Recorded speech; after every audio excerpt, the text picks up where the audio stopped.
صاحب هي الصالة قال لي يا محمد جميل بتسعره وانت بتبيعه، الرجل بدي يسكر وبدي يبيع البضايع، جملي او مفرغ، مين ما اجى يا اهلا وسهلا.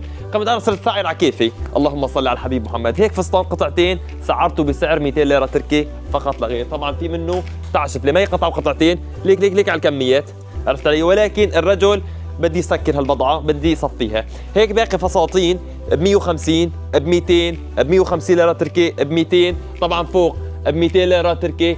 عندنا ترتيبة ب 200 ب 250، عرفتوا علينا؟ هاي الترتيبة اللي عم تشوفوها الفساتين انا عم بسعرها على كيفي. بالنسبة للعبية يا جماعة النسائي كمان على ب 150 وب 200 ليرة تركي، عرفتوا علينا؟ ولكن مو تجيبوا الفيديو بعد شهر وتقولوا بدنا البضايع، فاللهم صل على سيدنا محمد. البضايع في منها صيفية وفي منها شتوية. يعني شوف لي على هيك جابات، جاب نسائي بهيك جودي في كمية بحر، بده جملة بنعطيه هدول الجابات. كمان يا جماعه راح تكون اللهم صل على سيدنا محمد كونه الدنيا هلق يعني صيفيه على ب 150 ليره تركي الجاب. عم سعر على كيفي صراحه، الصالي الزلمه قلل بتحطه انت هو بيصير باذن الله تعالى. يعني تعال تفرج معي لهون، هيك ترتيبه مناطي ب 300 ليره تركي، هيك مناطي جاكيت قلبها فرو ب 300 ب 300 تحت خيو ب 200 ليره تركي. هاي على 200 ليره تركي انا عن الزلمه. يعني هيك مانطو رح يكون 200 ليره تركي. بدكم تقولوا بضايع قديمه يا جماعه، البضايع قديمه او رخيص نحن عم نعطيكم فعليا بحق القماش.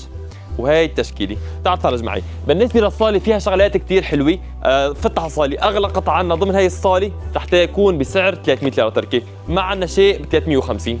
تمام؟ يعني شوف عندكم هيك قطعتين، هيك بيجامات، هيك تخوم نسائيه صيفيه، هدول رح تكون بسعر 300 ليره تركي.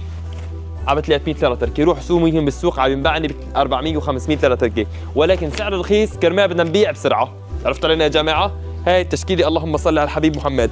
هيك ترتيبي رح تكون انا 200 ليره تركي، لانه انا عم سعر يا جماعه. ويا جماعه في عندنا هيك جلابيه طبعا مخمل رح تكون بسعر 150 ليره تركي، وهي الوانها وهي ترتيبتها. هون في عندنا يا جماعه في بيجامات، في كنزات، في بلايز، كمان اسعار ماكسيمو رح تكون هون ب 200 ب 250 ليره تركي ونحن نازلين، عرفتوا علينا؟ يعني ما في عندنا قطعه ب 350 مشان نوصل لكم اياها. ويا اخوان هذا الستاند عم تشوفوه على ب 50 ليره تركي، يعني ما يعادل دولار وشوي.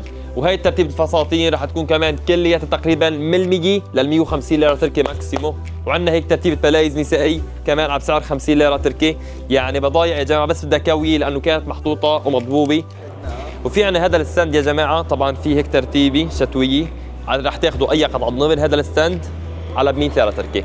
وفي عنا يا جماعه هيك طقم جنازه بيجي 3 قطع، وهيك طقم كمان قماش رح يكون كمان بسعر 300 ليره تركي. وعندنا هيك بلايز رح